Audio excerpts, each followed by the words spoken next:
1, 2, c'est bon.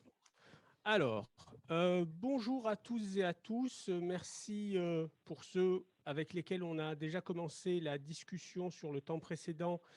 Et bonjour à tous ceux et toutes celles qui nous rejoignent pour ce premier rendez-vous du Tour des territoires dans le Vaucluse. On a la chance d'être accueillis dans les locaux de la Ligue 84. Nous les remercions de leur accueil et nous allons passer 1 heure et demie ensemble pour travailler différents sujets qui concernent ce territoire du Vaucluse. J'ai à ma gauche le président de la Chambre régionale d'économie sociale et solidaire, Denis Philippe, le représentant, le président de la délégation 84, Roland Davot, et à ma droite, j'ai le directeur de la CRES, David Ekel, sachant que je suis moi-même Sam Kebizi, vice-président aux délégations et qui vais animer aujourd'hui cette séquence. Alors, on va passer 1 heure et demie ensemble à discuter de 3 enjeux majeurs. Quelque chose autour du panorama, un premier temps, une première séquence sur le panorama de l'ESS dans le 84. Ensuite, on aura un temps, une séquence sur le plan de relance ESS et son application concrète sur le territoire 84. Et on aura une dernière séquence autour des temps d'animation et des enjeux qui se posent dans le territoire 84 et comment finalement la délégation va vivre dans les mois à venir. Mais avant qu'on se lance dans cette séquence, peut-être que j'aimerais demander au président de la CRES quelle était la motivation principale de créer ce tour des territoires, quelle est l'importance des délégations dans la stratégie de la CRES. Est-ce que vous pouvez nous éclairer sur cet aspect-là? La Chambre régionale des entreprises de l'économie sociale et solidaire n'aura sa réalité régionale que dans la mesure où elle sera organisée elle-même en proximité. On ne peut pas prétendre représenter des entreprises qui s'incarnent en proximité. Et la réalité de l'économie sociale et solidaire, dans toute son histoire, s'est toujours construite par une volonté de répondre à des besoins qu'on avait repérés en proximité. Je dis aujourd'hui que la CRES ne doit pas être une CRES, une chambre régionale marseillaise, et qu'elle doit bien être une chambre régionale dans toute sa réalité, dans toute sa diversité. Et ça passe obligatoirement par les territoires et les délégations départementales. Pourquoi? Parce que ça correspond au format qui nous a semblé être le plus adapté, le plus intéressant pour l'organisation de la chambre. Ces territoires, le Vaucluse, ici avec mon ami Roland Davot, c'est important que la CRES soit la CRES 84 demain, organisée pour répondre aux attentes et aux besoins des entreprises qui sont présentes dans le Vaucluse et pour faire remonter à la chambre régionale les besoins. Parce que le rôle d'une chambre régionale, ce n'est pas de faire des grands discours en allant expliquer à tout le monde que le SS, c'est beau et c'est vertueux, nous sommes entre nous tous convaincus du bien fondé de notre modèle économique. C'est plutôt de permettre à des acteurs de l'économie sociale et solidaire de pouvoir se développer, donner envie à des jeunes de venir entreprendre dans l'économie sociale et solidaire. Et si nous voulons que l'économie sociale et solidaire prospère, il faut permettre aux entreprises de pouvoir se développer. La réalité de l'économie sociale et solidaire, ce sont ces entreprises. Ce ne sont pas les organisations qui sont censées la représenter. Et les organisations qui sont censées représenter l'économie sociale et solidaire, comme la Chambre régionale, doivent être en lien direct avec les entreprises et coller à leurs besoins, à leurs attentes et être leur porte-parole. C'est la raison de cette tournée des territoires. Et moi, ce qui m'intéresse, je l'ai dit tout à l'heure dans la première table ronde que nous avons eue, c'est d'entendre les acteurs pour que nous puissions, nous, à la CRES, construire les réponses. Merci Denis Philippe pour cette première intervention. Et du coup, ma seconde question, assez logiquement, va se tourner vers le président de la délégation, Roland Davot. On organise ce tour des territoires en premier lieu au sein du 84, au sein du Vaucluse, là où la dynamique des délégations, telle que voulue par la CRES, est la plus active. Il y a déjà une relation qui est déjà assez forte. L'ESS est déjà relativement bien entendu, même si on a beaucoup de progrès encore à faire. Qu'est-ce que comment vous accueillez ce tour des territoires et la structuration de cette délégation? Et qu'est-ce que vous attendez plus particulièrement sur votre territoire pour l'ESS? Un vrai tour du territoire doit commencer par le Vaucluse. Hein, on en est devenu d'accord sur ce point-là, mais c'est un immense plaisir d'accueillir Denis chez lui, dans le Vaucluse, parce que c'est un territoire, je l'ai compris depuis 8 mois de présidence sur le département, qui est idéal pour le développement de l'ESS. Et que c'est un moment de parole, mais d'échange, pas d'échange de la tribune vers la salle, mais vraiment un vrai échange où il était important de pouvoir se dire, parce qu'il n'y a pas de fonctionnement pyramidal. C'est la CRES, c'est le terrain et le siège régional. Et que pour au moins une journée, le siège régional, il est à Avignon et dans le Vaucluse. Mais hormis le petit mot, c'était important pour la délégation aussi, parce qu'on a tenté de faire ce tour en novembre et d'être, mesdames et messieurs, annulation, ça devenait assez compliqué. Donc la première satisfaction, c'est que ce détour des territoires, il peut avoir lieu en partie en présentiel, une partie en distanciel, mais ça n'a pas empêché dans la première partie de nos échanges, des échanges directs. Et voilà, c'est et maintenant, il est important pour nous, je l'ai déjà dit souvent, mais d'agir. Donc, on a un programme, une feuille de route, et c'est maintenant important de pouvoir échanger et de proposer des actions concrètes pour le département. Merci de porter cette ambition, Roland. Alors du coup, on va se lancer ensuite dans le déroulé de certains noms principales. Tout à l'heure, le président nous indique que la CRES était somme toute pas toujours bien connue des acteurs du territoire. Peut-être qu'on pourrait commencer par ça. Je pense que c'est un point sur lequel notre directeur David Eckel excelle. Est-ce que tu pourrais nous pitcher dans les grandes lignes les missions principales de la CRES? C'est toujours bon de faire un petit rappel de cet ordre-là. Bon, en fait, il y a une manière très simple de comprendre ce qu'est une CRES. On a chacun dans notre tête la représentation de ce qu'est une chambre de commerce ou une chambre de métier. Ben, en fait, une CRES, c'est la chambre consulaire des entreprises de l'économie sociale et solidaire. Et du coup, on a 3 missions. La première, notre président l'a introduit tout à l'heure, c'est de représenter les entreprises de l'économie sociale et solidaire. En fait, c'est d'expliquer de leur contribution à la création de richesses dans les territoires. Nous savons tous que la richesse produite par les entreprises de l'ESS est d'abord une richesse sociale, mais les entreprises de l'ESS sont aussi des agents économiques. Et cette fonction d'agent économique dans les territoires, c'est le rôle d'une CRES que de venir le défendre, l'expliquer, pour qu'à un moment, notamment dans le cadre de la politique publique et de toutes les mesures qui peuvent être proposées aux entreprises, eh ben, on n'oublie pas toutes les entreprises associatives, coopératives, mutualistes, fondations, fonds de dotation, sociétés coopératives d'intérêt collectif, entreprises sociales qui œuvrent pour des objets d'utilité sociale, mais qui à un moment sur les territoires viennent produire aussi une richesse économique. Et tout autant que les autres entreprises, elles ont besoin des soutiens des acteurs publics. Ça, c'est notre première grande mission. La deuxième, en fait, c'est une mission de promotion de nos modèles entrepreneuriaux. Il n'y a pas qu'une manière, en fait, aujourd'hui, de prendre un risque sur un territoire. Il n'y a pas qu'une manière de faire de l'entreprise. On peut être aujourd'hui un acteur économique avec une autre idée de la manière de faire de l'argent, une autre idée de la manière de gouverner son entreprise. Et ben, c'est notre métier, la CRES, que de faire la promotion de ces modèles entrepreneuriaux. Et enfin, la dernière mission, parce que tout particulièrement ici, dans cette région Provence-Alpes-Côte d'Azur, on souhaite être reconnu comme un acteur consulaire, et ben, c'est de venir le plus possible au-devant des entreprises de l'ESS de la région pour leur apporter des solutions très concrètes dans leurs problématiques de développement. Ça peut être des apports en expertise.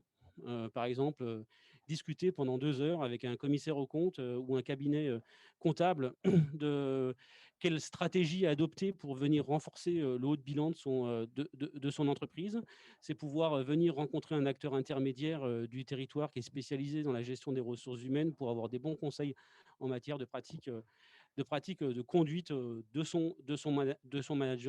son management. C'est accéder à des solutions financières plus facilement sur le territoire.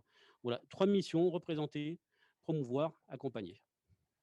Alors, les CRES sont présentes dans les différentes régions et ce ne sera pas du nombrilisme que de rappeler que la CRES PACA s'est toujours détachée par les fonctions innovantes qu'elle a pu avoir et par les services qu'elle a mis en place qui ont été repris dans de nombreuses régions par la suite. Une de ses fonctions les plus importantes, ça a été la création de l'Observatoire de l'économie sociale et solidaire, car pour pouvoir défendre l'ESS, il faut pouvoir la nommer, la compter, la valoriser.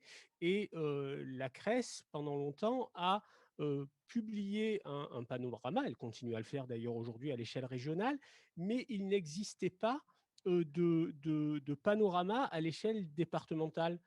Première question, pourquoi?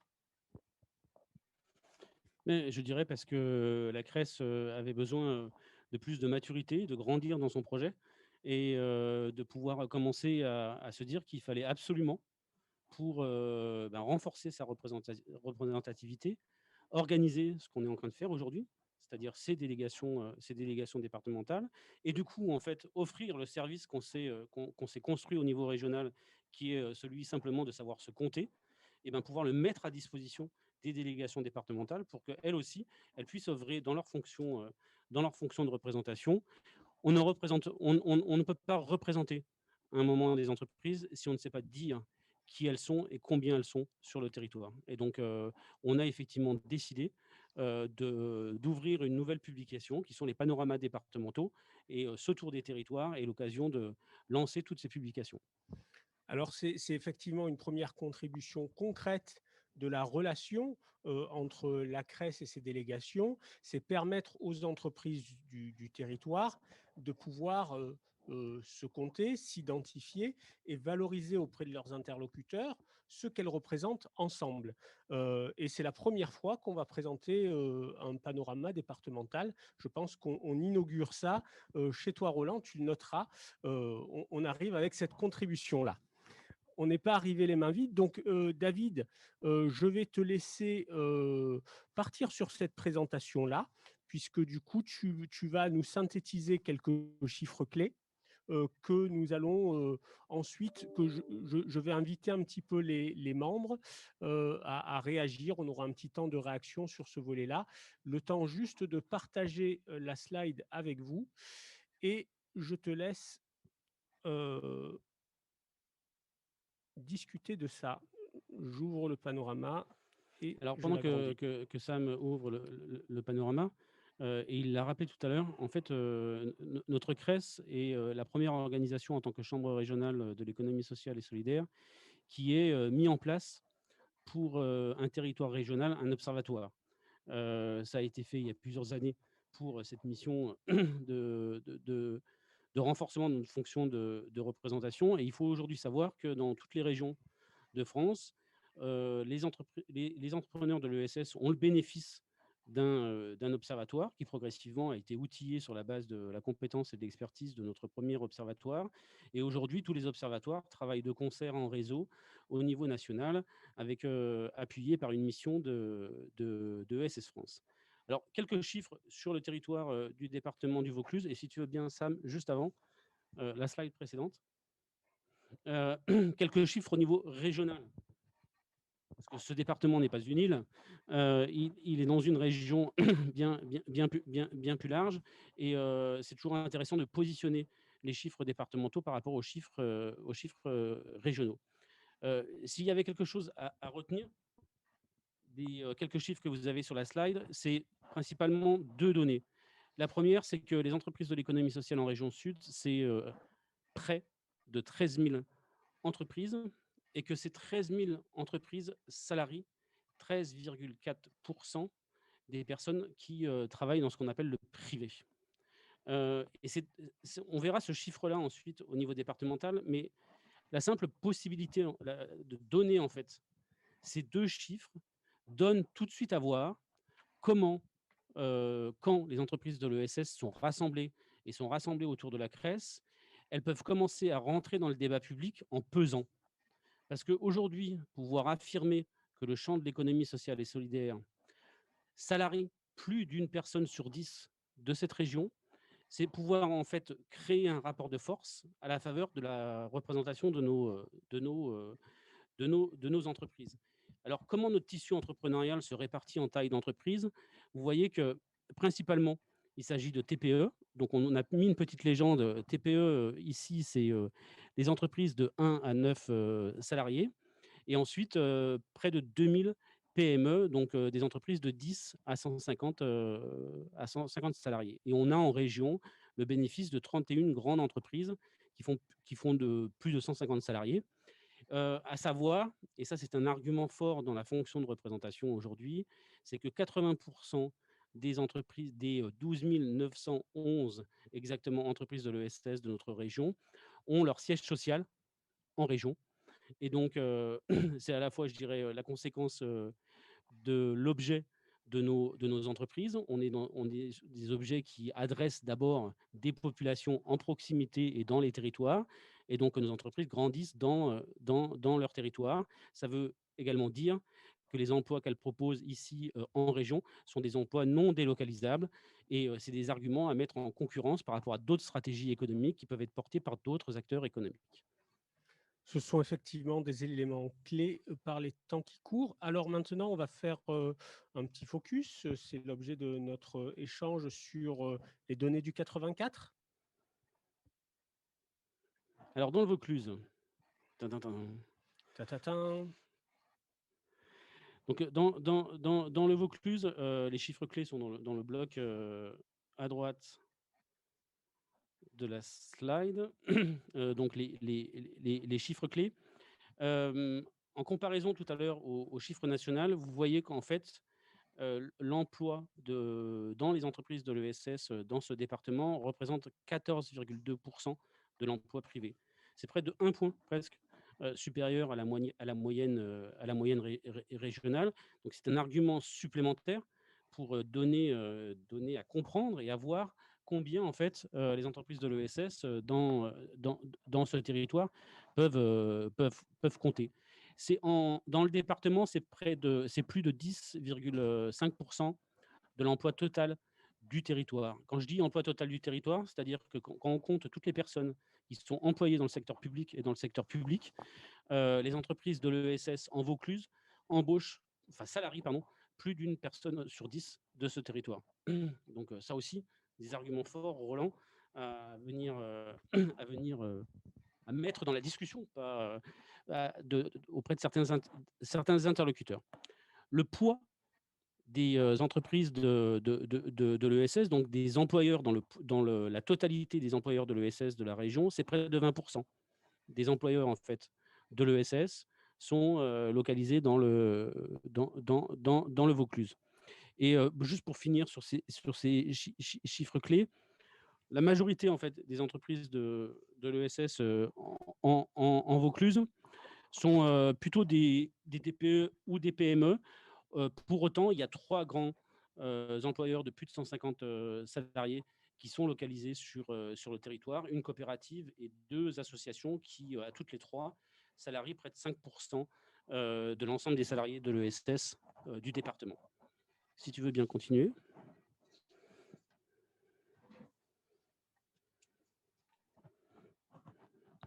Ensuite, quelques chiffres sur les formes d'entreprise et sur les principaux secteurs d'activité. Je ne sais pas si c'est visible pour tout le monde à l'écran, mais de toute façon, les chiffres que je suis en train de vous présenter, vous pouvez les télécharger à partir de la home page, c'est-à-dire la page d'accueil du site internet de la CRES, crespaca.org, et ça arrive tout de suite visuellement à vous à l'écran. il y a un bandeau en fait qui défile et sur ce bandeau, vous voyez panorama départementaux et vous pouvez du coup cliquer les départements qui vous concernent pour avoir l'ensemble du détail de ces chiffres. Alors, sans surprise, vous voyez que dans les formes d'entreprise, ce sont les associations qui représentent le plus grand nombre des entreprises de l'ESS du territoire. Un point de méthode, en fait, qui nous comptons dans les associations. Nous ne comptons pas tout le monde, en fait, dans les observatoires régionaux de l'ESS. Nous comptons les entreprises associatives employeuses. Et il faut savoir que statistiquement, les entreprises, alors c'est une moyenne nationale, que les entreprises associatives représentent, on va dire, c'est un grand ensemble, 20% de la totalité des associations qu'on peut recenser sur un territoire. Donc le chiffre que vous avez là par rapport au département, alors c'est une donnée qu'il faudrait affiner statistiquement, mais ça représente 20% des associations qui œuvrent par une activité au sein du département. Cette activité-là peut par ailleurs être valorisée. C'est autant de bénévoles qui, à un moment, au quotidien, proposent des activités auprès de tout type de population, et ça constitue aussi une richesse qu'il ne faut pas oublier. Mais la vocation d'une CRES, encore une fois, est de venir représenter une forme d'entreprise. Donc le choix a été fait de ne pas compter ces associations. Donc vous voyez que la première forme d'entreprise, c'est les associations. Et enfin, vous donnez le top 5 des principaux secteurs, d'activité. Alors là aussi, sans surprise, le secteur d'activité dans lequel on retrouve le plus d'emplois et d'établissements, c'est le secteur de l'action sociale, auquel, si on veut encore renforcer la démonstration statistique, on peut ajouter le secteur de la santé. Et donc, ça donne un grand secteur qui, en fait, dans ce département, mais aussi dans les autres départements de notre région, rassemble le plus d'emplois, le plus d'emplois de l'ESS. Ensuite, pardon, je me chausse. Vous avez les services divers.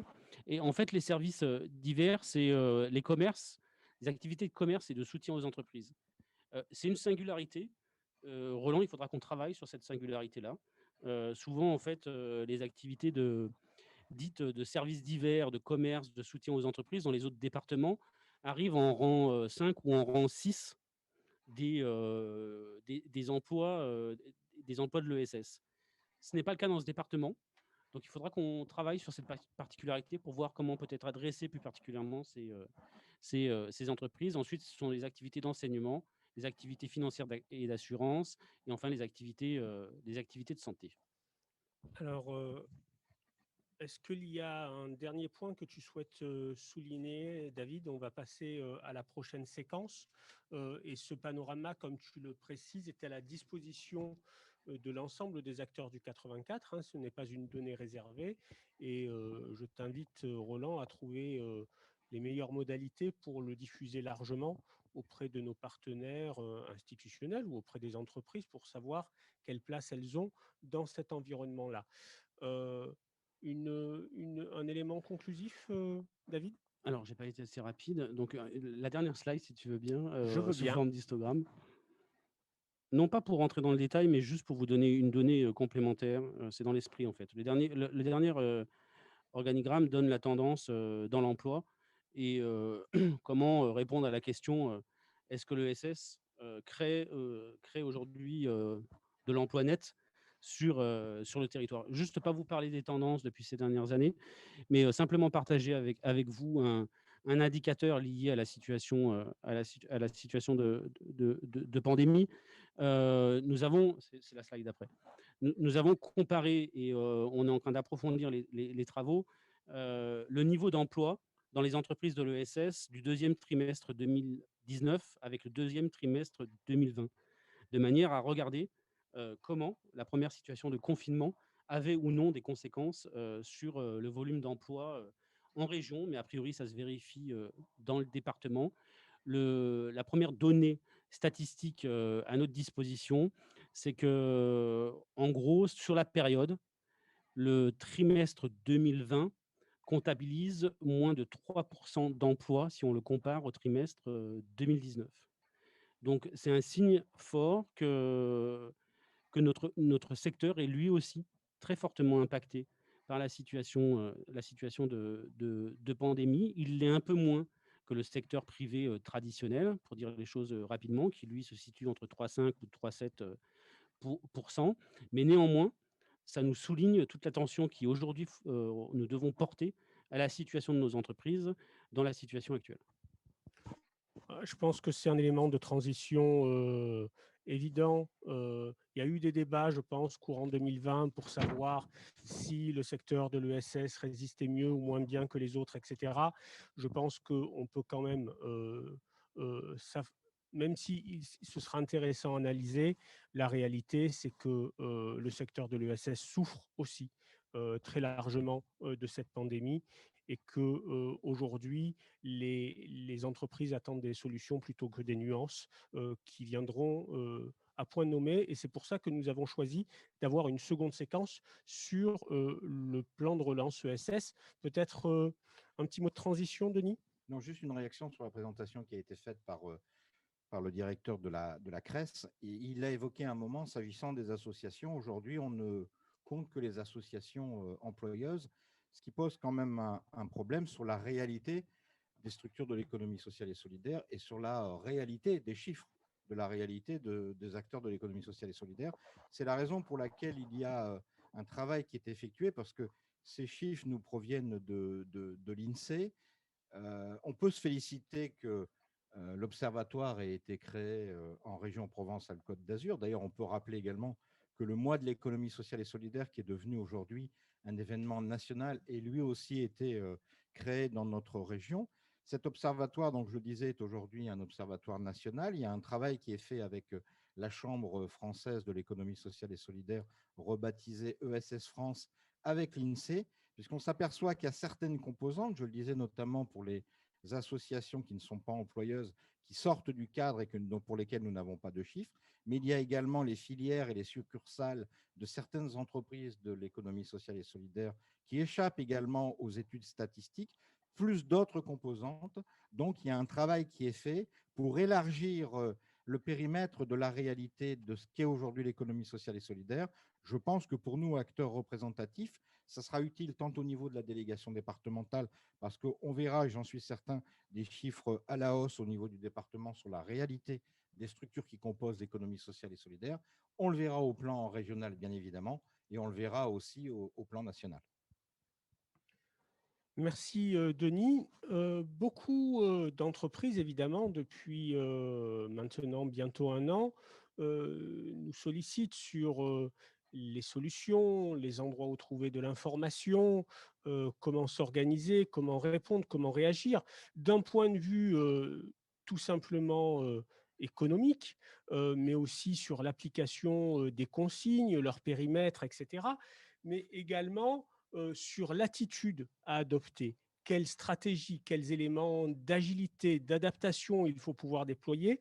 Et il nous semblait important de pouvoir s'emparer du plan de relance qui a été bâti à l'échelle nationale pour essayer de le ramener au plus près de la réalité des entreprises. Et ce plus près de la réalité des entreprises, ce sont pour nous les départements et la délégation. C'est pour ça que nous avons choisi de construire avec la Directe et la préfecture du Vaucluse des éléments de présentation, d'échange, mais aussi de dialogue sur la question de la traduction opérationnelle de ce plan de relance tel qu'il est posé. Nous avons la chance d'avoir avec nous le sous-préfet à la relance. Et oui, il y a des sous-préfets à la relance et on va pouvoir expliquer pourquoi il y a ces fonctions qui sont posées à l'échelle des préfectures. Le préfet Bertrand Gaume nous rejoindra aussi dans un moment. Et nous avons un interlocuteur hyper stratégique sur le territoire que sont les directs, qui sont des éléments, des interlocuteurs centraux pour traduire de manière opérationnelle ces différentes mesures. Je pense que nous avons la représentation de la Direct 84 en la personne de Zara Nguyen Minh. Est-ce que vous êtes Oui, connecté? oui, Ah, oui, je je suis vous en face vois. de vous. Je vous regarde. Oui, Parfait. bonjour, je fais Je le vous signe vois de la main. aussi. Bonjour. Je vous remercie chaleureusement de votre présence sur ce tour des territoires de la CRES aujourd'hui en Vaucluse. Nous avons beaucoup échangé avec les services de la Directe à l'échelle régionale. Et du coup, je voulais savoir si vous étiez en mesure de nous présenter quelques éléments du plan de relance dans son application auprès des entreprises.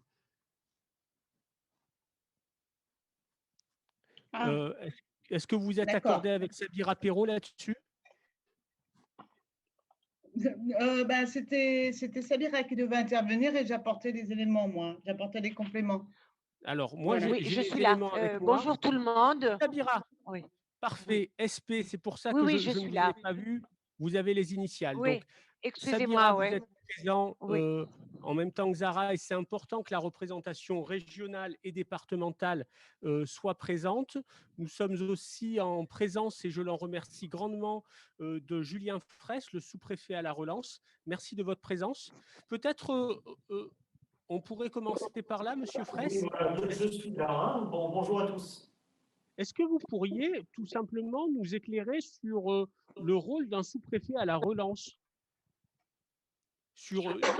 et le sens de sa présence sur les départements? C'est un signe fort. Oui, pas de problème. Donc, les sous-préfets à la relance ont été nommés par décision du gouvernement en tant que facilitateurs dans l'application des différentes dispositions du plan de relance, qui, comme vous le savez, est assez vaste avec différents volets, et notamment des volets dits de cohésion sociale et des volets de développement économique. Le secteur de l'ESS est bien entendu à la frontière de ces deux volets, avec un certain nombre d'appels à projets qui ont déjà été lancés, une quinzaine d'appels à projets, tous secteurs confondus, puisque l'ESS est un champ relativement vaste hein, qui peut aller de l'alimentation durable en passant par l'accompagnement social, etc. Donc, pour le coup, les sous-préfets à la relance sont chargés de coordonner cet effort pour que les acteurs puissent se mobiliser de manière la plus fluide possible, parce que nous sommes bien conscients que parfois ces différents guichets, ces différents appels à projets ne sont pas forcément connus, petit 1, et ne sont pas forcément faciles à appréhender, petit 2. Donc je me tiens à vos côtés et aux côtés des services comme la Directe au niveau régional et départemental pour vous accompagner dans la réponse à ces appels à projets, et puis pour baliser aussi des temps qui sont des temps comme celui d'aujourd'hui, que l'on pourrait appeler des comités de suivi de la relance dans le domaine de l'économie sociale et solidaire. Voilà. Merci de cette présentation très claire. Sur cette base-là, je pense que nous allons pouvoir voir avec Sabira Perrault et l'appui de sa collègue, quelques éléments clés du plan de relance dont beaucoup de monde a entendu parler, mais que là encore, on ne maîtrise pas forcément les contours, et notamment, on ne comprend pas toujours la connexion qu'il y a entre les mesures qui sont applicables à l'ensemble des entreprises, dont l'ESS fait partie, et qu'est-ce qui est spécifique aux acteurs de l'ESS dans ce plan-là. Donc, je vais vous accompagner, Madame Perrault, dans cette présentation. Je vais basculer sur la présentation que vous nous avez préparée, et je vous laisse la commenter et me donner les consignes pour pouvoir changer de slide. Hop, je bascule sur ce volet-là et je lance la présentation. Je vous remercie. Je vous en prie. Effectivement, le plan de... Oui. Au niveau du plan de relance, effectivement, beaucoup de mesures sont éligibles à toutes les entreprises et des entreprises de l'économie sociale et solidaire. Et certains secteurs de l'économie sociale et solidaire ont été fortement soutenus pour une simple raison, c'est qu'ils ont subi la crise d'une manière assez significative. Je parle du secteur du tourisme, du sport et surtout tout le secteur associatif. Je voulais commencer cette présentation par les propos de la déléguée Madame Olivia Grégoire dans un communiqué de presse du 2 novembre où elle précise bien que personne ne doit être laissé de côté pendant la crise. Les structures de l'économie sociale et solidaire doivent faire l'objet d'une attention toute particulière car à finalité sociale, on fait une réponse immédiate à la crise, leur dimension solidaire, un modèle pour la résilience future de notre économie. Je souhaite simplement témoigner de la grande solidarité dans notre région, du secteur de l'économie sociale et solidaire à l'occasion du premier confinement, où beaucoup de structures ont dû, en tous les cas, réinventer leurs pratiques professionnelles, revisiter leurs objets pour venir en solidarité à la population de la région Provence-Alpes-Côte d'Azur. Je parle de la production des masques, je parle aussi de la production des masques, du gel hydroalcoolique, mais surtout toute la chaîne solidaire pour l'alimentation durable d'une part, mais aussi lutte contre la précarité de certaines populations qui ont vu leur activité cesser. Alors, Madame Perrault, sur les Oui. mesures, peut-être une petite consigne. Je précise d'ores et déjà que nous mettrons à disposition des entreprises et des délégations l'ensemble des mesures et des éléments que vous nous avez apportés et évidemment tous les sites dédiés dont nous verrons il y en a quelques-uns qui sont centraux et qui centralisent l'information. Mais est-ce que vous pouvez nous aider à parcourir, sans rentrer dans le détail, les différentes mesures principales? Bien entendu, je vais le faire. Merci. Le premier exposé, enfin, la logique d'exposition, c'est qu'on va balayer rapidement toutes les mesures éligibles à toute structure, à toute entreprise, qu'elle soit de l'économie sociale ou solidaire ou du droit conventionnel. Dans un deuxième temps, c'est les différentes mesures qui sont ciblées sur l'économie sociale et les structures de l'économie sociale et solidaire. Et encore une fois, je ne serai pas exhaustif parce que les mesures sont très, très, très nombreuses. Donc, on a fait vraiment une synthèse. J'ai bien envie de dire, c'est une synthèse de mesures et pas l'ensemble des mesures. Sur Merci les de le mesures préciser. d'aide, oui, c'est vraiment une synthèse parce qu'on passerait l'après-midi. Voilà. Mesures d'aide au plan de relance entreprise, hein, c'est les mesures phares. C'est le fonds de solidarité pour les structures de moins de 50 salariés. Hein, les structures de moins de 50 salariés fermées administrativement bénéficient de 10 000 euros sans exception par mois. Pour les entreprises qui sont ouvertes mais qui ont perdu un chiffre d'affaires en N-1 de plus de 50%, elles bénéficient aussi des de 10 000 euros par mois. Enfin, les entreprises qui restent ouvertes mais qui, en tout cas, ont perdu 50% de plus de chiffre d'affaires en N, bénéficient à elles 1 500 euros par mois, qu'elles soient associatives ou entreprises commerciales. Le prêt garanti de l'État, hein, prêt direct pour les entreprises, comme toutes les entreprises, les structures de l'ESS sont éligibles à ce prêt jusqu'au 30 juin 2021 au lieu du 31 décembre 2020 et toute entreprise qui souhaite pourrait demander un nouveau report d'1 an, soit 2 ans au total différés. Voilà. Les prêts directs, hein, l'État dispose d'une enveloppe de 500 millions d'euros pour accorder un prêt direct de 10 000 à 50 000 euros. Cette enveloppe est disponible pour les structures qui ne trouvent pas d'autres solutions de financement. Et qui est l'interlocuteur dans ce cas-là? C'est pour les ces banques. prêts directs? Ce sont les banques. Ok, Ce sont les banques. ok, c'est très clair.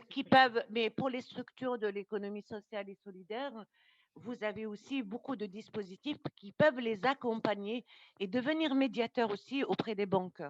Donc ça aussi, Comme le réseau peut-être que France dans le Active qu'on verra document, tout à l'heure. Absolument, voilà, comme le réseau de France Active, mais aussi d'autres réseaux qu'on pourrait peut-être enrichir le document avant diffusion auprès des structures de l'économie sociale et solidaire. L'exonération des cotisations sociales, là, c'est toutes les entreprises de moins de 50 salariés et toutes les entreprises de moins de 250 salariés qui sont touchées fortement par la crise sanitaire, comme l'hôtellerie, les cafés, les restaurants, le tourisme, l'événementiel, la culture et le sport. Cette fois-ci, on parle bien d'exonération des cotisations sociales et pas de report, hein. On parle bien d'exonération, oui, des cotisations sociales à 100% pour les moins de 50 salariés. Enfin, la prise en charge des loyers, là, c'est le bailleur privé qui décide pour le mois d'octobre, novembre, décembre de bonifier d'abandonner le loyer. Il pourra bénéficier de 50% de crédit d'impôt pour un montant auquel il a renoncé. Donc, c'est une mesure indirecte, mais qui impacte au final les entreprises par rapport aux charges qu'elles peuvent avoir sur la location de leur bureau ou de leur bâtiment. Qui a impacté beaucoup le secteur associatif dans notre région. On n'a pas encore les chiffres, mais en tout cas, les remontées de données nous prouvent en tout cas qu'il y a eu un impact et beaucoup de bailleurs privés ont été solidaires. Enfin, l'activité partielle, hein, qui est un dispositif qui est éligible aussi aux structures de l'économie sociale et solidaire. On vous entend moins bien, Madame Perrault. Excusez-moi, des fois, oui. Et donc, il y a aucun reste à payer. Ils sont à 100% pris en charge pour aussi les structures de l'économie sociale et solidaire. Enfin, la mobilisation de Bibi France, hein, qui est pour soutenir l'activité, essayer de maintenir les emplois au travers du soutien à la trésorerie des structures, les prêts sans garantie et le prêt rebond de 10 000 à 300 000 euros bonifiés sur une durée de 7 ans. Avec également 2 ans de différé. Là, on va rentrer maintenant, c'était les mesures générales pour toutes les entreprises. Encore une fois, les entreprises de l'ESS, naturellement, sont éligibles à ces aides, mais sous l'impulsion de l'État et particulièrement de Madame Grégoire, il y a un plan de relance dédié au secteur de l'ESS qui a été déployé et qui continue à s'enrichir. Est-ce que vous pouvez nous en tracer les grandes lignes ? Alors, sur ce plan qui vise le secteur associatif, encore une fois, et je le précise, ce n'est pas exhaustif. Néanmoins, sur ce plan, nous avons une démarche sur 3 niveaux. 1, maintenir la trésorerie pour le maintien de l'emploi et la pérennité des structures. 2, favoriser le développement de l'activité pour la création d'emplois. Enfin, maintenir et soutenir les ressources humaines par le déploiement. 1, relancer les grands projets. Le premier, c'est soutenir la trésorerie par le recours à France Active, hein, sur tout ce qui est la mobilisation des trésoreries. On a 45 millions d'euros consacrés à la mesure d'aide à la trésorerie d'ici 2022 par le biais de France Active. Vous avez tout le lien avec toute la procédure. 2, c'était maintenir et soutenir le développement des projets qui impliquent des fonds propres. Là, c'est via la Banque des territoires par le report automatique des échéances, le report de la demande d'échéance pour les entreprises de l'ESS et le report des échéances de contrats d'apport associatif et le report de la demande d'échéance à 6 mois. Là, nous avons un fonds de 40 millions d'euros pour soutenir justement les fonds propres des associations et du secteur de l'économie sociale et solidaire pour le développement des grands projets. Enfin, soutenir la ressource humaine des associations. On a 15 millions d'euros affectés au Fonds de coopération de la jeunesse au travers de 2000 postes FONGEP pour 2021-2022 à hauteur une contribution de 7 164 euros par an et sur 3 ans pour les associations éligibles à ce fonds. Donc, le FONGEP, qui est un dispositif ancien, mais qui a été très largement renforcé cette année. Absolument.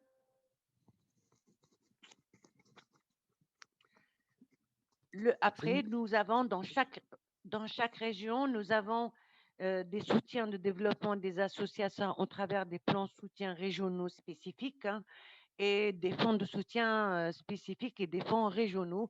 Et je pense que vous participez autour de tables de ces fonds, comme le fonds Essor, l'aide au loyer, enfin, toutes ces aides sont Dédié aux identifiées acteurs de via l'ESS ma en région région. sud. Absolument, oui, en région. Nous avons, oui, vous souhaitez. Et le dispositif, bien sûr, urgence OSS, pardon, allez-y. Celui-là, il est tout à fait récent, hein, c'est l'actualité de cette semaine. Il y a une conférence de 22 presse janvier. et les acteurs sont très attentifs au contenu de ce dispositif. Alors, le dispositif urgence ESS vient en continuité, mais sous une autre forme, du premier dispositif DESS, hein, c'était le dispositif secours ESS, qui a été déployé dans notre région de juin à septembre 2020 et qui est venu soutenir pratiquement 90 structures à hauteur de 3 000 euros, de 5 000 euros pardon, d'aide aux structures. Ce fonds, qui est doté aujourd'hui de 30 millions d'euros au niveau national, s'adresse aux structures des moins de 10 salariés, hein, associatifs, et qui va de 5 000 à 8 000 euros. C'est une aide directe et qui est pilotée au niveau national par France Active, qui a été retenu comme opérateur national. Ce dispositif peut donner aussi lieu à un accompagnement via le dispositif local d'accompagnement, le DLA.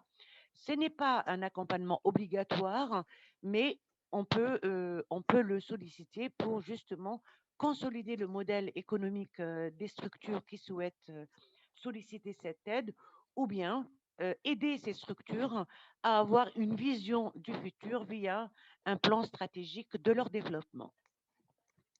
Est-ce que l'accompagnement peut être adossé à l'aide financière, le cas échéant? Oui, pour toute structure volontaire d'un accompagnement, puisque le DLA, le dispositif local d'accompagnement, il est dans une démarche du volontariat de la structure. Si la structure demande un accompagnement, on va voir comment on s'organise au niveau de la région pour pouvoir, en tous les cas, accompagner toutes les structures qui souhaitent être accompagnées par le dispositif local d'accompagnement.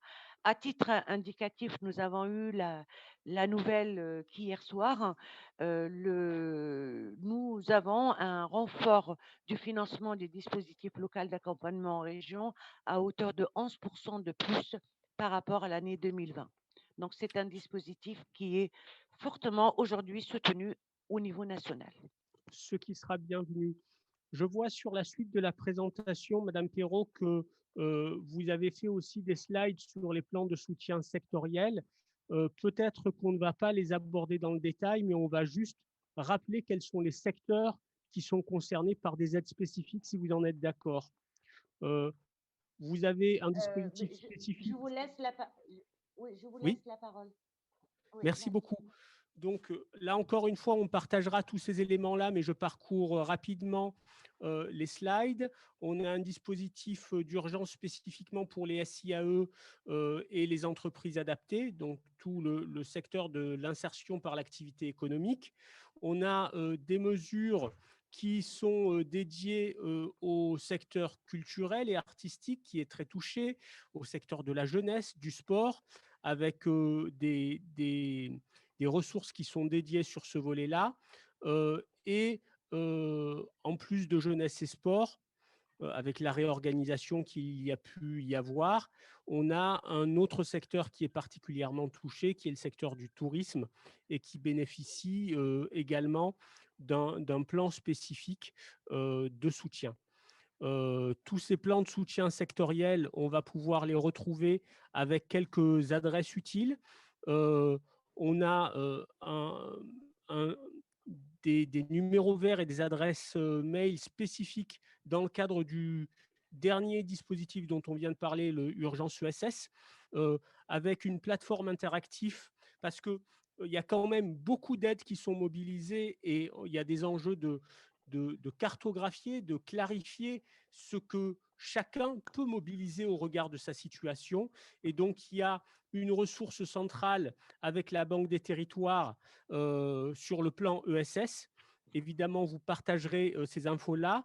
Et deux adresses complémentaires qui nous ont été transmises par le sous-préfet à la relance, qui est donc Banque des territoires, on vient de le voir sur l'assistant projet plan ESS, mais aussi sur le site du ministère de l'économie, avec un élément qui est important, qui est dans le plan de relance, les premiers appels à projets ESS qui vont permettre, eux, de retrouver de l'activité et d'avoir des opportunités, parce que au-delà des aides, nos entreprises demandent à pouvoir travailler, à pouvoir avoir de nouvelles opportunités. Merci Madame Perrault de ce travail de synthèse qui n'est pas simple et comme vous l'avez rappelé, qui n'est pas exhaustif. Ça va nous permettre maintenant d'avoir un temps d'échange.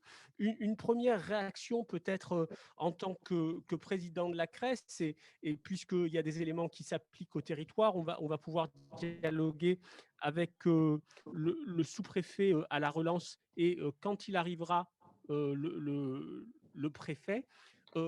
Quelle réaction sur ce plan et les mesures qui sont dédiées aux acteurs de l'ESS? D'abord, je crois qu'il faut, on a parfois tendance à critiquer l'État et à le rendre responsable de tout. Il faut quand même saluer le travail qui a été fait. Et nous, Chambre régionale des entreprises de l'économie sociale Provence-Alpes-Côte d'Azur, pour être en lien direct avec la secrétaire d'État, pour lui faire remonter les besoins que nous identifions sur notre région, et comme nous le faisons également par le biais de SS France, avec notre président de SS France qui est également en relation avec notre secrétaire d'État, moi je fais deux constats. D'abord, il y a des dispositifs qui sont mis en place pour les entreprises, il y a des dispositifs spécifiques qui sont mis en place pour les entreprises de l'économie sociale et solidaire. C'est à nous qu'il appartient de faire remonter s'il y a des difficultés, s'il y a des adaptations et des ajustements à faire, et sachant que l'État est tout à fait attentif aux besoins de nos entreprises. Ce serait malhonnête de dire que l'État ne se préoccupe pas des entreprises, et l'État n'a pas écarté, n'a pas oublié les entreprises de l'économie sociale et solidaire. Et on peut se féliciter aujourd'hui que l'économie sociale et solidaire soit rattachée à Bercy. Et il faut aussi le dire parce que on ne peut pas mener une action de représentation d'acteurs économiques sans reconnaître la valeur des gens dans leur action. Nous avons la chance aujourd'hui d'avoir une secrétaire d'État qui est active et qui est à l'écoute. Donc, je veux dire, les signaux pour les entreprises de l'économie sociale et solidaire sont plutôt favorables. Bien sûr, la situation, nous la traversons comme toutes les entreprises et nous avons des secteurs, ça a été rappelé justement, qui sont en très grande difficulté. C'est une réalité. Pour autant, nous avons face à nous un État qui est attentif, il faut le rappeler. Et moi, pour avoir des échanges réguliers avec la secrétaire d'État, je peux vous dire qu'elle est, si vous me permettez l'expression, à la manœuvre, et que ça nous permet de faire remonter les besoins tant à l'État sur ce qu'il concerne, qu'à la région également. Et nous avons eu la chance dans cette région d'avoir l'État qui a répondu immédiatement présent et la région également qui a répondu présent, parce que la région a compris l'importance de la réalité de nos entreprises. Alors, je ne suis pas en train de vous dire que tout est merveilleux dans le meilleur des mondes, parce qu'il y a des difficultés réelles, mais je pense qu'il appartient à notre Chambre, il appartiendra demain aux délégations départementales d'accompagner nos entreprises sur le territoire, et il appartiendra à nos délégations départementales d'avoir cette relation forte, comme ça s'organise ici en Vaucluse, tant avec l'État qu'avec les interlocuteurs des collectivités locales qui sont présents sur le territoire pour pouvoir répondre aux points. Mais je tiens à le redire parce que c'est une vérité. Nous avons eu l'État présent au début de la crise, un État qui est toujours présent, et nous avons aussi dans cette région la chance d'avoir une région qui, malgré tout, a pris en compte la réalité des entreprises de l'ESS. Pour nous, la Chambre, ça a été très, très facilitateur dans notre démarche de réalité, mais aussi pour aller défendre les intérêts de nos entreprises et expliquer quelles étaient les difficultés qu'elles pouvaient rencontrer. Et quand nous avons fait remonter certaines difficultés, nous avons eu des réactions tant par l'État que par la région qui ont été assez immédiates pour corriger le tir, je dirais, pour que les entreprises puissent venir et obtenir les soutiens dont elles avaient besoin. Parfois, ce qui manque aujourd'hui, c'est un manque de connaissance de nos entreprises, des dispositifs qui ont été ouverts pour elles, et parfois une réticence de certaines de nos entreprises à aller sur ces dispositifs. Je pense qu'il faut être très, très prudent. Il faut utiliser les dispositifs qui sont ouverts parce que l'intérêt, comme tu le rappelais, Sam, c'est que nos entreprises puissent au mieux résister et traverser la crise avec le moindre dommage possible. Sur ce volet-là, effectivement, il faut quand même rappeler que la CRES et donc les délégations sont très largement associées aux différents groupes de travail, cellules de crise, etc. Mais on doit quand même rappeler aux entreprises adhérentes et les autres aussi, puisque celles qui font partie de l'ESS relèvent du périmètre de la Chambre aussi, qu'elles ne doivent pas hésiter à nous faire remonter leurs besoins, leurs problématiques, parce que si on est intégré à ces cellules de crise et ces espaces-là, c'est bien pour pouvoir faire remonter dans ces espaces la réalité des difficultés rencontrées et les solutions que nous pouvons proposer pour les résoudre. Alors, monsieur le préfet, je pense que vous êtes arrivé. Oui, bien sûr. Non, bon, là, oui. Alors, merci d'être présent à nos côtés sur cet échange du Tour des Territoires 84. Nous avons eu l'occasion d'échanger avec le sous-préfet à la relance qui nous expliquait un petit peu son rôle sur le territoire. Et peut-être, avant de vous passer la parole, monsieur le préfet, à moins que vous souhaitiez réagir sur ce volet-là, j'avais une question à poser sur justement tout le volet opportunité avec les appels à projets et l'information qui va être diffusée auprès des entreprises, qui est un volet très attendu puisque les mesures de soutien sont clairement importantes et nécessaires pour les entreprises. Mais le premier message que nous font passer nos entreprises, c'est nous souhaitons travailler, nous souhaitons avoir des opportunités, répondre à des projets. Est-ce qu'on pourrait faire un focus sur la question des appels à projets qui sont mis en avant dans le cadre de ce plan de relance? Oui, bonjour à toutes et tous. Donc, comme vous le savez, je remercie Julien Fraisse qui est arrivé dans votre réunion avant votre serviteur a pu vous le dire. Et d'ailleurs, s'agissant des mesures spécifiques à l'économie sociale et solidaire, comme vous le savez, j'ai adressé à l'ensemble des acteurs du Vaucluse, du champ de l'ESS, une circulaire il y a quelques semaines qui rappelait les mesures que la ministre en charge du sujet à Bercy, Olivia Grégoire, a présenté dans le cadre d'un plan d'action spécifique à l'économie sociale. Donc, peut-être pour revenir là-dessus, on a un certain nombre de dispositifs d'abord. Ça a été présenté par le directeur. Donc, il y a des dispositifs de droit commun, mais il y a effectivement la nécessité pour l'économie sociale de s'inscrire dans les appels à projets qui peuvent être de droit commun ou qui peuvent arriver prochainement. Il y a notamment un certain nombre de choses qui sont d'ores et déjà ouvertes.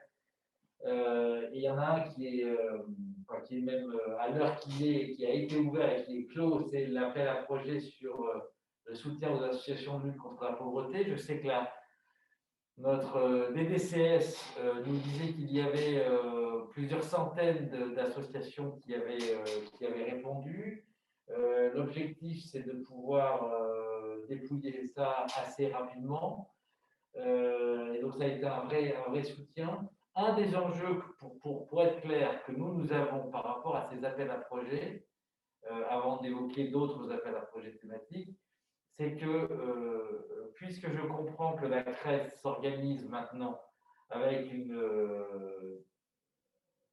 représentation départementale ou une structuration départementale aussi, sans oublier son histoire régionale.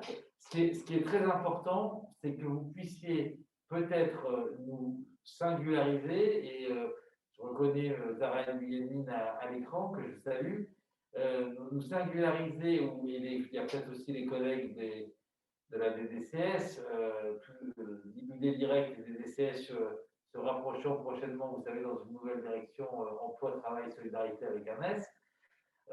Mais en tout cas, qu'au niveau de la CRES, section départementale, je ne sais pas comment il faut l'appeler, vous me direz, peut-être que quand il y a des associations, des structures de l'ESS, de Vaucluse candidates, à ce genre de choses, qu'on puisse l'avoir avec le collègue Julien Frey, mais avec les collègues également des services, parce que ce n'est pas complètement neutre non plus, notamment quand il y a des appels à projets, parce que là, celui-là, l'appel à projet soutien aux associations de lutte contre la pauvreté, il a une déclinaison régionale. Donc, ça veut dire qu'on travaille avec la commissaire pauvreté, on travaille avec ce genre d'interlocuteur où on peut avoir quand même une forme de prise. Je ne vous fais pas de dessin, quand les appels à projets ils sont France entière et que c'est la direction générale des entreprises à Paris qui s'en occupe, autant jeter une bouteille à la mer ou allumer ou mettre un petit message à un correspondant imaginaire avec un ballon gonflé à l'hélium pour espérer une réponse. Je force le trait, mais au risque de tenir des propos un peu iconoclastes, mais ça ressemble à ça. Et donc, il faut, je pense, qu'on organise sur le plan territorial non pas les actions de lobbying, ce n'est pas le bon terme, mais au moins de soutien quand on a des dossiers emblématiques que l'on veut soutenir. L'appel à projet tiers-lieu vers le territoire, là aussi, c'était une ressucée de quelque chose qui existait déjà. Alors, le département y a déjà émergé un certain nombre de fois. On a également des choses autour du bio. Je reconnais, il me semble avoir vu à l'écran voilà, des jardins de Solène que nous avions pu aider jadis par le biais du FDVA. Je reviendrai sur le FDVA tout à l'heure. Il y a également plusieurs types d'appels à projets. Ce qui est très très bien fait, j'en profite pour le dire et vous faire de la publicité, c'est que sur le site de la CRES, vous avez les différents appels à projets. Et je ne vais pas tous les mentionner, mais ce qui est sûr, c'est qu'on a un petit côté néo-maoïste dans tous ces appels à projets, au sens où, de la définition des 1000 fleurs qui fleurissent. Le vrai sujet, c'est que avec trop de fleurs à cueillir, on n'est pas sûr de ramener un bouquet. Donc, je pense qu'un des sujets pour les structures d'économie sociale et solidaire, notamment à travers les CRES et sa section départementale, c'est de pouvoir cibler des appels à projets sur lesquels on monte des initiatives un peu partagées et un peu, j'allais dire, efficaces pour qu'on puisse vous accompagner dans ces projets. Il y a quelque chose aussi dont je voudrais parler qui n'est pas forcément spécifique au plan de relance, qui est l'utilisation par un certain nombre de structures de l'économie sociale du fameux label ESUS, issu de la loi de 2014. Parce que si je dis ça, c'est que globalement, il y a des sous qui ne sont pas utilisés à la Banque des Territoires. J'ai rencontré le directeur de la Banque des Territoires régionale il y a de ça quelques jours, avec les collègues sous-préfets. Julien Frey était présent, mais également les sous-préfets d'arrondissement. Et j'ai demandé quel était le niveau de consommation de cette affaire.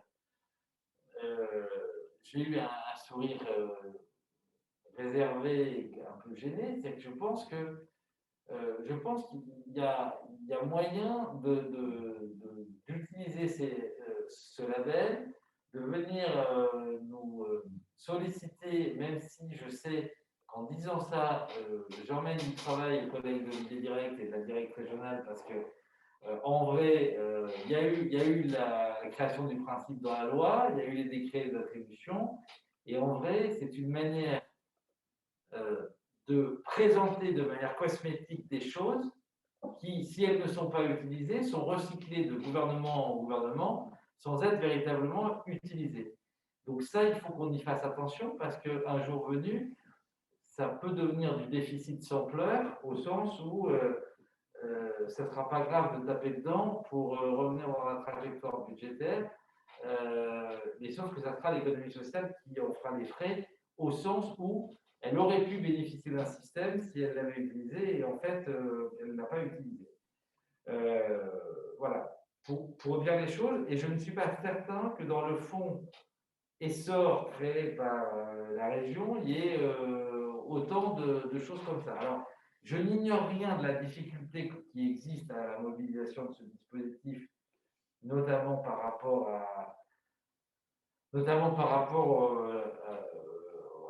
parfois au changement de paradigme que ça peut signifier en termes d'organisation interne des structures, de labellisation, de recherche de modèles économiques, etc. Mais il y a un certain nombre de secteurs de l'économie sociale sur lesquels ça peut être pertinent. C'est pour ça que je voulais le mentionner. Je vais peut-être m'arrêter là pour profiter du temps qui nous reste, peut-être dans le quart d'heure, 20 minutes qui vient, pour répondre peut-être plutôt à un jeu de questions-réponses. Peut-être juste un tout petit mot complémentaire à l'intervention du préfet. Simplement, donc j'ai tenu à mentionner dans le diaporama à nouveau la Banque des territoires sur le volet vraiment guichet aux acteurs, c'est-à-dire que le site est relativement bien fait et permet à chaque acteur, en fonction de sa nature d'activité, etc., de trouver les bons appels à projets qui lui sont dédiés. Et puis le site du ministère de l'économie que vous retrouvez ensuite sur le site des CRES, etc., qui permet de lister les appels à projets, notamment leur date d'ouverture avec les différentes vagues. Et je tiens à préciser que sur 2021, il va y avoir un certain nombre d'appels à projets assez conséquents sur le volet alimentaire, que certains d'entre vous connaissent bien, avec les AT, etc., au sens large, avec les jardins partagés, avec le bio, etc., les paniers fraîcheurs, mais aussi au niveau du monde de la culture, avec la notion de quartier culturel créatif et le soutien à la création artistique. Pour tout ce qui est jeunesse et sport, ça a été très clairement expliqué par la directe lors de la présentation, donc je n'y reviens pas. C'était simplement pour préciser que voilà, les sites sont relativement bien faits et clairs. N'hésitez pas à vous y référer. Et en cas de problème, nous sommes là pour vous guider. Oui, moi je voulais réagir et peut-être répondre à la question que vous avez ouverte, monsieur le préfet, c'est-à-dire savoir comment la CRES souhaitait s'organiser aujourd'hui. Je le disais tout à l'heure avant votre arrivée, si la CRES au niveau régional a la chance de pouvoir avoir une relation directe avec l'État, et je rappelais la relation que nous avons avec la secrétaire d'État et une relation qui est la relation, et vous avez rappelé la loi de 2014 qui met aujourd'hui les CRES en situation d'être l'interlocuteur des régions, ce que nous sommes. Nous avons bien cette volonté que, sous la forme de nos délégations départementales, les délégations départementales soient l'interlocuteur privilégié du préfet que vous êtes, et je vous remercie de participer aujourd'hui à nos travaux et à ces échanges. C'est bien le rôle demain de nos délégations, c'est-à-dire d'être à part entière la CRES sur le territoire pour être l'interlocuteur des pouvoirs publics, pour être l'interlocuteur des autres acteurs économiques et de porter la parole et la défense des intérêts des entreprises de l'économie sociale et solidaire qui sont présentes sur le territoire.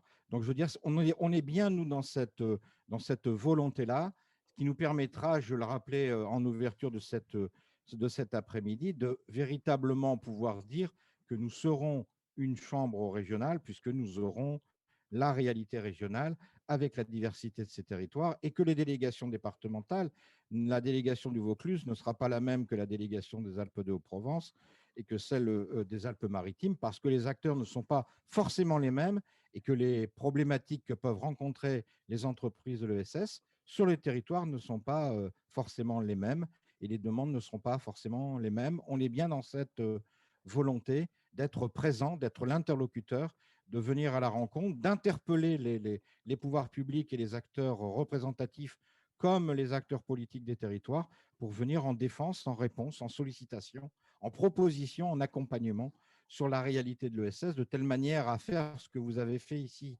dans ce département et cette capacité que vous avez eue, à ne pas ignorer la réalité de l'ESS. Pour nous, c'est important. Et comme nous le faisons au niveau régional, nous avons pu constater, je le disais tout à l'heure, que nous avons un État qui a su répondre au présent. Nous pouvons nous en féliciter dans la crise que nous traversons, l'ESS n'ayant pas été ignoré. Roland, Davo, il y a une démonstration qui est claire. Tu as la charge de représenter la CRES dans le Vaucluse aux côtés des entreprises qui y travaillent. On a la démonstration qu'il y a une écoute attentive et des réponses qui sont claires, en tout cas une vraie volonté d'accompagner l'ESS. Comment tu réagis aux annonces du préfet, du sous-préfet et les échanges qui ont pu y avoir lieu dans les minutes qui précédaient? Bah, déjà, je voudrais laisser croire aux membres de la délégation que c'est ma force de persuasion qui a permis la présence de monsieur le préfet, de monsieur le sous-préfet. Malheureusement, je vous ai demandé si vous vouliez venir, vous êtes venus. Ça n'a pas demandé une longue négociation, mais je nierai bien sûr à mon procès. Ça a été simple et le fait de pouvoir avoir cette réaction, je pense qu'il fallait le dire pour montrer la simplicité quelque part des rapports, mais l'efficacité surtout, et votre présence à nos côtés aujourd'hui est vraiment l'incarnation d'une grande considération. Puis je voudrais faire un petit clin d'œil à Zara. Vous pensiez être débarrassé de moi depuis que je ne suis plus à la mission locale de Carpentras. Je suis de retour. Avec grand C'est un plaisir. plaisir. C'est un plaisir, monsieur Davo. C'est un plaisir. C'est gentil d'être bien Nous accueilli, sommes mais très inquiets. nous allons devoir passer encore plus de temps ensemble. Et en tout cas, si ça J'attends peut que être, ça. et ça sera dans l'intérêt de l'ESS, voilà ce que je voulais dire. Donc, je suis plutôt très satisfait. Je ne veux pas faire le sportif qui est content de tout le temps, mais en tout cas, on est en train de mettre en place une organisation et le fait que vous ayez pu maintenant pouvoir avoir un interlocuteur représentant la CRES sur le département de Vaucluse, je crois que maintenant, avec vos services, c'est acté et qu'avec l'ensemble des membres de la délégation, je suis impatient de pouvoir travailler plus précisément sur toute la mise en œuvre de l'ensemble des dispositifs. Merci de ces différentes interventions. Je regarde ma montre, il est 16h moins 5. Alors, j'aimerais éventuellement permettre à une ou deux personnes dans l'audience de réagir. On ne pourra pas aller beaucoup plus loin aujourd'hui, mais j'aurais tendance à rappeler quand même un proverbe courant il y a l'amour et les preuves d'amour. Là, on a l'amour qui nous est exposé pour le secteur de l'ESS, mais à charge à nous de traduire par la preuve cette organisation-là. Et je pense que les semaines à venir vont être décisives pour démontrer que cette organisation départementale n'est pas juste un élément de langage ou de décorum ou un artifice, mais une vraie réalité qui permet de faire vivre encore mieux la représentation et la réalité des entreprises dans l'ESS sur le territoire du Vaucluse. Nous avons partagé tout à l'heure le panorama, et ce panorama n'est pas qu'un élément de chiffres. Je souhaite le rappeler. David, le directeur, a souligné quelques spécificités de l'ESS sur ce territoire. Ce sera à nous et à vous de traduire comment ces spécificités s'accompagnent de manière spécifique. Parce que du coup, s'il y a un emploi qui est plus marqué, s'il y a des secteurs d'activité qui se détachent de manière différente dans le territoire, ça veut bien dire qu'il faut pouvoir adapter notre manière de fonctionner à cette réalité. Et c'est à ça, entre autres, que servent les délégations. On apporte de l'information aux institutions, mais on apporte aussi des réponses réelles à ce que rencontrent les entreprises sur leur territoire, et je souhaite le rappeler. Mais avant de terminer ce tour des territoires, je souhaiterais faire un petit focus sur la Ligue qui nous accueille aujourd'hui, et je vais demander à sa présidente de nous rejoindre. parce que c'est aussi un élément important. Donc, Christine Siretta, Christiane Siretta, j'arrive même pas à me relire moi-même, qui est la présidente de la Ligue de l'enseignement du Vaucluse, parce que peut-être que dans cette histoire de relance, dans l'ESS, s'il y a un point sur lequel on doit être exemplaire, c'est tout simplement le fait qu'on doit être attentif, plus qu'ailleurs, aux structures les plus fragiles. Tout le monde souffre dans cette crise. Pour autant, les chiffres et les histoires nous démontrent que peut-être les plus petits opérateurs souffrent encore plus que les autres, car ils ne sont pas outillés, ils n'ont pas les moyens de faire le tri, même quand les outils existent, pour savoir comment mobiliser des outils financiers, comment organiser ou réorganiser leurs relations RH, comment utiliser les solutions qui sont proposées. Et dans ce sens, nous allons signer avec vous aujourd'hui une convention de partenariat que nous avons déjà expérimentée dans le département du 13 et qui a amené de très beaux résultats, qui est un dispositif, une convention de soutien mutuel avec la CRES sur les associations de moins de 5 ETP, qui va permettre d'apporter un appui spécifique, ce qui est votre expertise, à cette catégorie d'associations employeuses. Peut-être un petit mot sur ce qu'on s'apprête à signer dans un instant avec le président. Oui, rapidement, parce que vous êtes très bavard et vous avez tout dit presque. Mais effectivement, je pense que la co-organisation entre la Ligue et la CRES, départementale et puis et régionale, va apporter cette aide qui est nécessaire, parce que certaines petites associations qui sont inscrites chez vous n'ont peut-être pas l'aide que vous leur apportez a une dimension trop grosse pour eux, alors que nous, effectivement, on a la majorité de nos associations sont ce que vous appelez des TPE. Donc, effectivement, nous avons cette expertise à la fois d'accompagnement, de formation, d'aide, et au niveau de notre vie fédérative, effectivement, nous avons des salariés qui sont capables d'accompagner toutes ces petites associations. Donc, je pense que ça a été dit plusieurs fois dans l'après-midi, mais la mutualisation des moyens, je crois qu'actuellement, on ne peut plus rien faire tout seul. Et si chacun ne se met pas à travailler avec les autres, je pense que bientôt, le milieu associatif va disparaître. Donc, on a intérêt tous à aller dans le même sens et à la fois être économie sociale et solidaire, même si au niveau associatif, le mot économie, le mot entreprise était souvent un gros mot il y a quelques années. Mais ça, maintenant, c'est terminé. Tout le monde s'est bien rendu compte qu'il fallait avoir une certaine rigueur entrepreneuriale pour continuer à fonctionner. Donc, moi, je suis ravie qu'effectivement, on puisse signer cette convention qui a été calquée un petit peu sur celle du 13, puisqu'elle a très bien fonctionné. Et donc, je pense qu'on va pouvoir œuvrer ensemble pour aider nos petites associations à continuer à exister et à dépasser la problématique actuelle de ce qui se passe. Voilà. Écoutez, Christiane, puisque vous avez souligné mon côté particulièrement bavard, vous avez trahi le fait que je venais du secteur de la culture.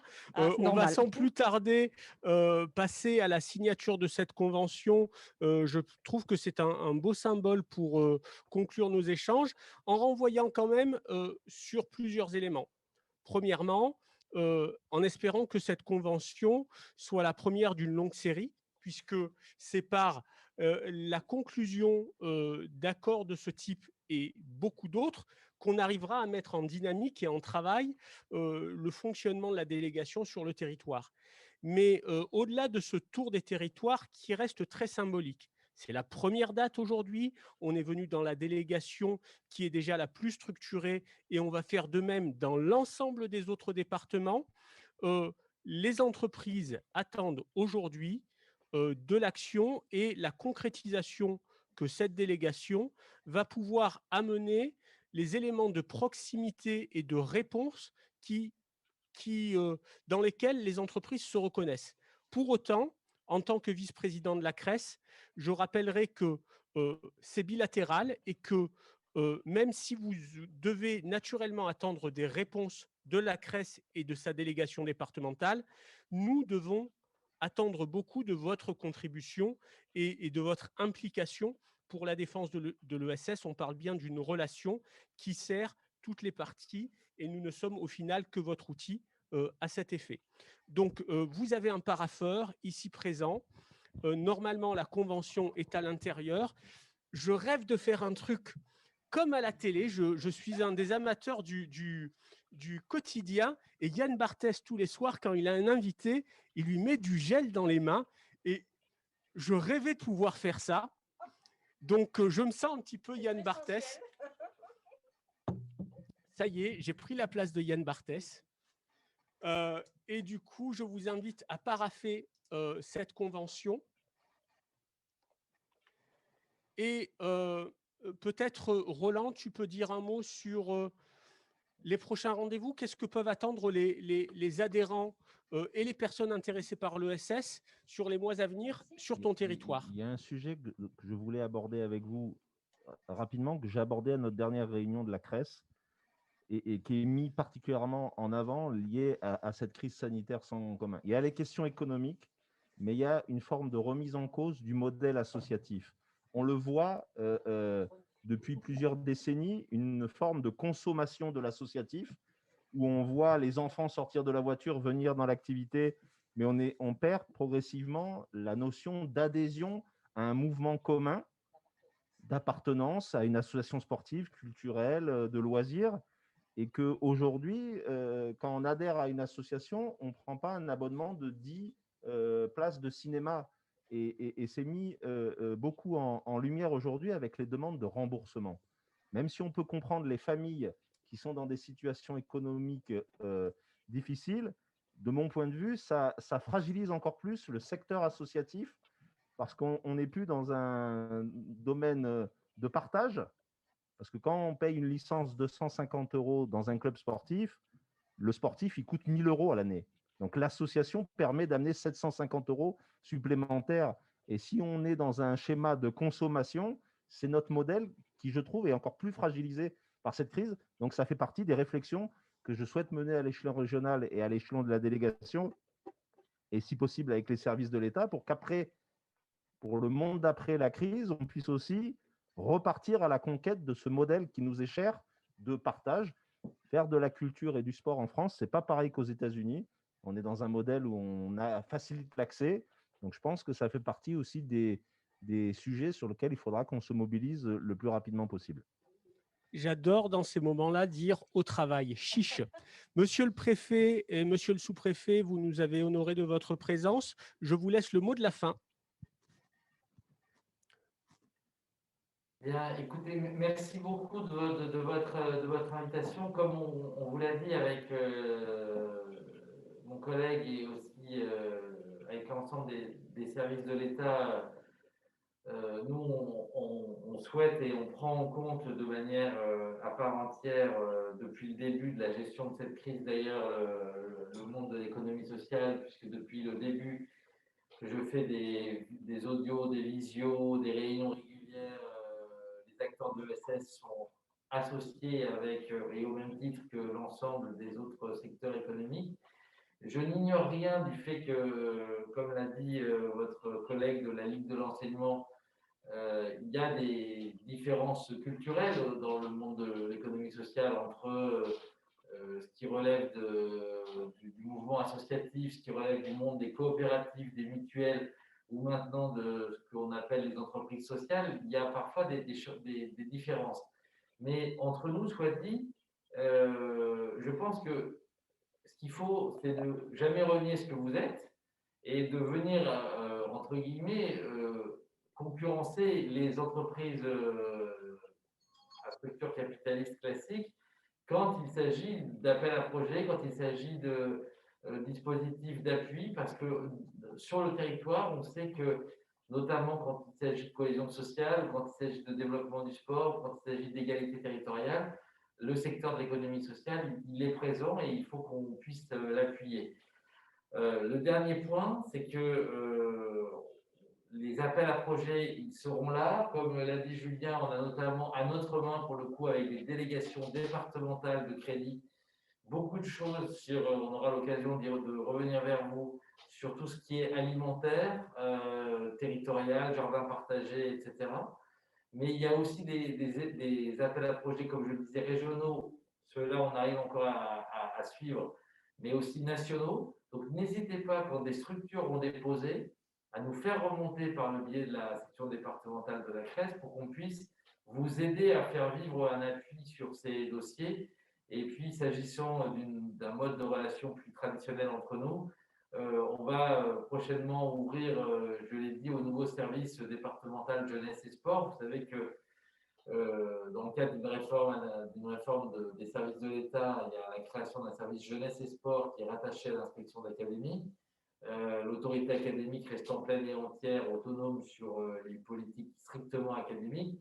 Et dans le même temps, le service départemental jeunesse et sport restant placé sous l'autorité fonctionnelle des préfets pour toutes ces autres thématiques, dont le FDVA. Donc, tous les lundis matins, j'ai dans mon CODIR des services de l'État le chef du service départemental jeunesse et sport. Je lui ai dit qu'il fallait qu'on mette rapidement en œuvre la campagne 21 du FDVA. Donc, les choses vont se mettre en place et n'hésitez pas là aussi à pouvoir nous solliciter. Voilà, très bonne réunion, bonne signature de convention et à bientôt. Merci, monsieur le préfet, merci, monsieur le sous-préfet, merci les représentants des différentes institutions et en premier lieu la directe à l'échelle départementale et régionale.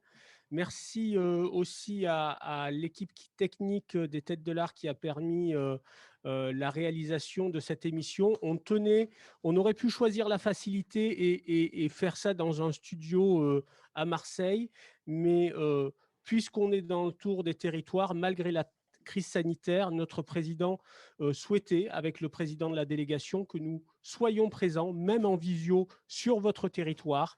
Et on est très content d'être avec vous. C'est la première émission. On n'a pas pu vous donner la parole autant que nous l'aurions souhaité. On va essayer d'améliorer ça, mais soyez certains que lors des prochains rendez-vous initiés par la délégation, on aura à cœur évidemment de vous laisser la parole pour échanger sur ce qu'il y a à construire sur ce territoire. Merci d'avoir été si nombreux sur ce rendez-vous. Merci de votre confiance et nous vous disons tous à très bientôt. Excusez-moi. Merci. Moi, allô, allô? Oui. Oui, je voudrais simplement rebondir parce que par rapport au jardin de Solène, effectivement, pour ceux qui peuvent, depuis des ordinateurs personnels, aller voter sur le site de la fabrique Aviva. Alors, même si entre nous soit dit, moi j'ai essayé, je crois qu'il faut avoir un compte Facebook perso, j'ai pas réussi, mais renvoyez-moi une notice que j'essaie de faire. Parce que voilà. Mais en tout cas, il faut voter pour. Soutenons-nous les uns les autres. Rappelons-nous que la première leçon de l'ESS, c'est ce que nous pouvons faire pour nous-mêmes. Et ce message-là, on se doit de l'appliquer au quotidien. Merci encore une fois à tous. Cette séquence, cette émission aura été enregistrée et je n'en doute pas, nous aurons quelques extraits de ces rendez-vous qui seront remontés pour rendre compte de notre balade dans les territoires. Demain, nous sommes dans le 05 à Gap. Donc, n'hésitez pas, si vous avez des contacts sur ce territoire, à les inviter à nous rejoindre pour parler de la délégation à venir dans le 05. Merci à tous.